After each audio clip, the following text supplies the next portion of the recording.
In this week's episode, we talk about tithing on gross or net, how to work in multiples, and long suffering.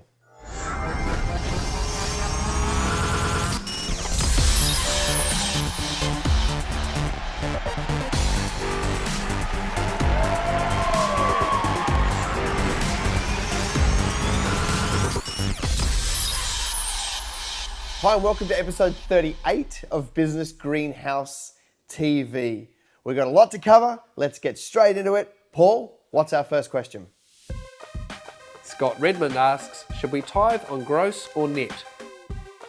Scott Redmond, great question. You know, I took this question because, again, I've covered it maybe 3 or 4 times on the show over the last 12 months, but it keeps coming up. And I think every time I answer it, I'll answer it from a slightly different perspective, and hopefully it resonates with some of you.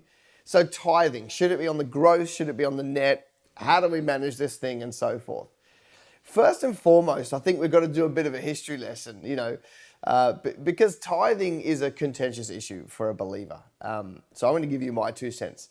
There are people that will say it's in the law. There's people that will say it's outside of the law. Let's go. The first one is Abraham and Melchizedek, which is before the law. So it actually, the first mention of it is before the law, but it was a free will. Like it wasn't required of him. He just gave it as I've plundered the city, here's 10%. So that's exciting. Then there's the law where it became, like a tick and flick sheet where people could actually just give 10% of their increase and away they go. Then Jesus came along and smashed everybody's paradigm on what's expected. And in my opinion, I look at it like this, He wants 100% of my attention. He wants 100% of my focus. During the old covenant, if I give a girl the eye, it's no problem as long as I don't sleep with her. In the new covenant, if I give her the eye, then I've committed adultery. Bring everybody to the end of themselves. So what he requires is 100% of my attention and focus. So I don't know why money, this arbitrary thing that's kind of irrelevant in the big scheme of things, would be any different.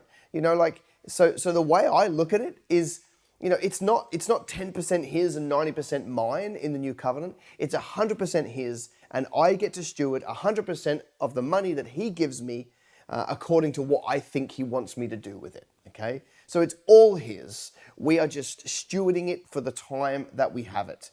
And I think that's interesting to get your head around because no longer can it be 10%, okay? So I think tithing is a great starting point. I think it's a great opportunity to start sowing by giving 10% of everything you produce, over. Should it be gross? Should it be net? I personally can't see how it can be gross. For some businesses, it may be gross. For others, it can't, which is why it does away with the blanket rule. For example, if you're in trucking, you're on a 4% net profit is the best year you could have. If you gave away 10% of your gross, you're bankrupt, and I don't think God would want that. So it cannot be that for one. So some businesses could give away, and some businesses can't give away 10% of gross, okay? So that's why we need to have a look at the individual conversation. Remember, Paul says to us in instructions, work out on the first day of the week how much you're prepared to give and then bring it with a joyful heart. So he's not saying bring 10%. He's saying have a relationship with the Lord, have enough with him that you can get a number from him. He sits out a time to know what's coming up, what isn't, what blessings are coming, and so forth. He'll give you a number and you start to have that one-on-one relationship, and then your spiritual eyes will be open. There's too many scriptures that point to the fact that, even Jesus says, test me in this. Test me in this. Testing is not a 10%. You can't have a number of, give me 10% and then test me in this. Test me in this is keep testing me in this. Let's see, let's go on a journey together in your finances, which is the question. Let's go on this journey together and see if you give away money, check that I don't open the windows of heaven and pour out a blessing that you cannot contain. So what he's saying is, let's walk this journey out together. Yeah, start with 10%, but aim for higher. Aim for higher, and you'll see something amazing happening in your finances and your business life when you do that. So is it gross? Is it net? My answer is you've got to go and have an intimate relationship with Jesus to the point where he will show you how much money you are to give away, and he will increase that money over time as you build your dependency on him. Solid question. Paul, what's question number 2? Chris McDermott asks, I've heard that God works in multiples. Can you give me an example of that in business? So Chris McDermott Electrical over in Perth, Western Australia.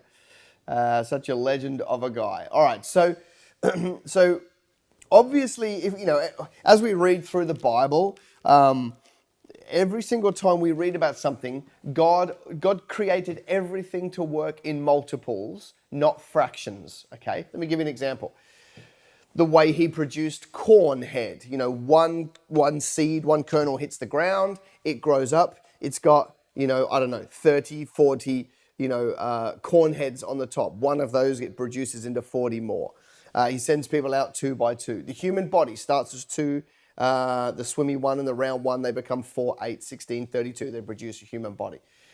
So every single time, for Zacchaeus gets caught, he has to give back 4 times what he stole. So all the way through the Bible, God works in multiples, and he wants increase to happen in multiples, not fractions. So the Babylonian system that we're under, would reward you by giving you, 7% return on your money. That's not God's way. God's way is to work in multiples in that way, where it doubles much, much faster.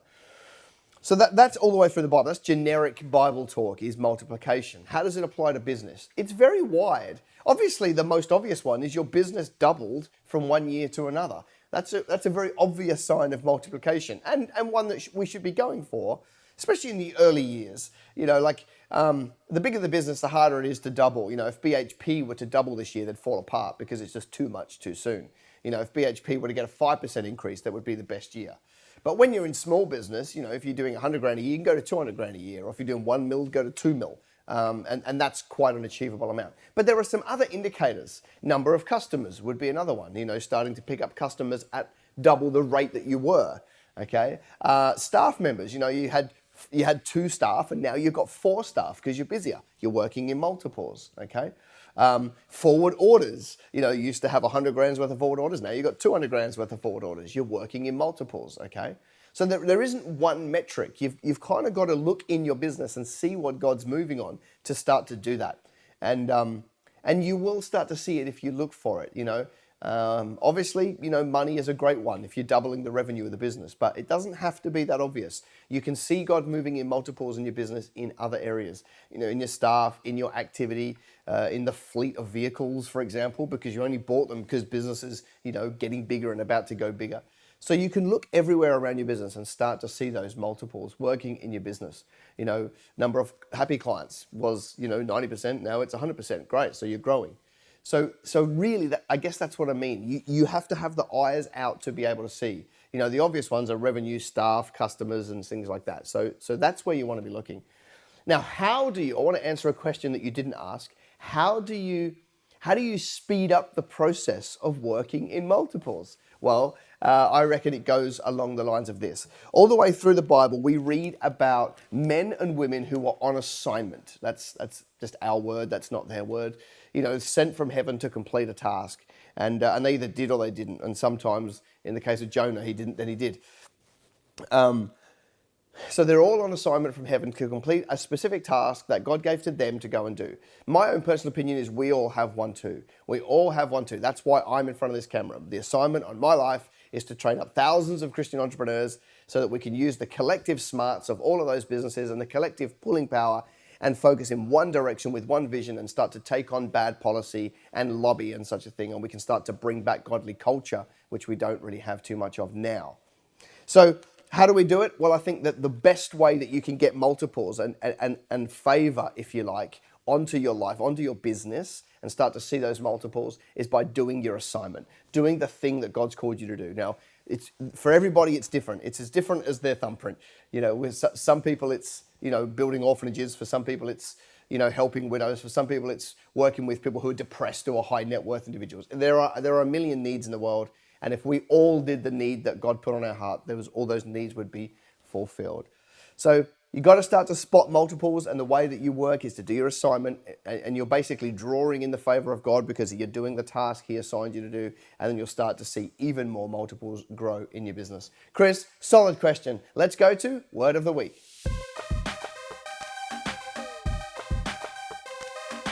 All right, this week we're going to go to Galatians. We're going to go to Galatians 5:22. Let me read it to you.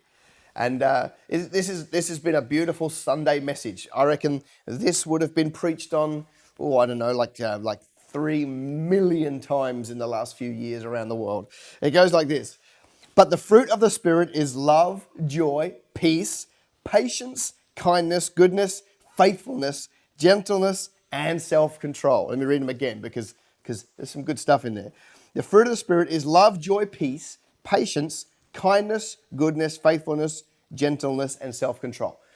I want to pick out patience. So the NIV says patience. Other ones say long suffering, which I think is even a better picture language of the word patience. How does that apply to business?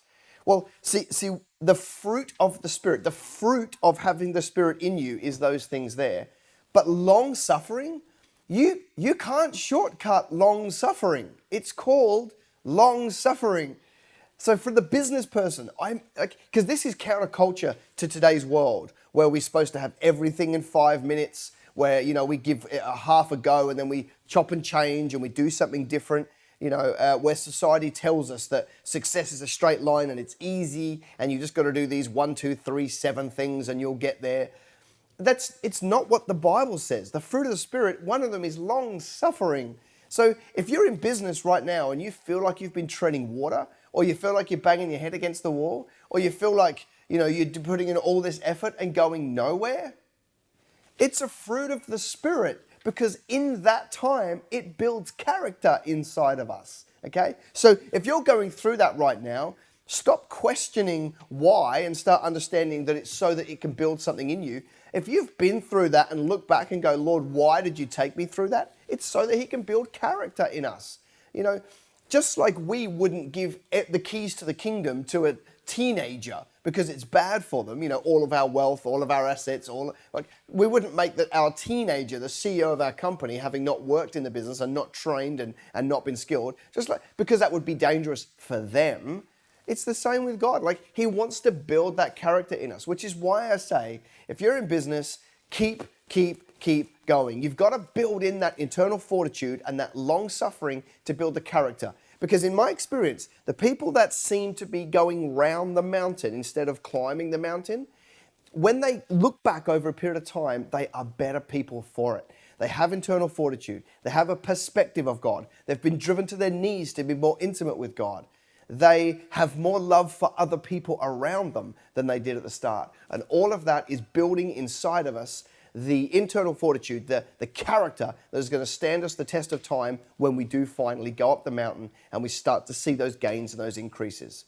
So, like I've said before, if you've been in business 1, 2, 3, 4, 5 years, great. Like that, you're in your apprenticeship. Stop complaining and start embracing this concept of long suffering, because it's like a slingshot. It's like a slingshot. When it does go, it goes, and it goes fast and it goes quick. And that could be one day I'm not enjoying myself, next day I'm finally walking in exactly what I thought. So you've got to start to embrace long suffering. You cannot cut corners with long suffering, and it's part of the process to build the character to be able to last the distance.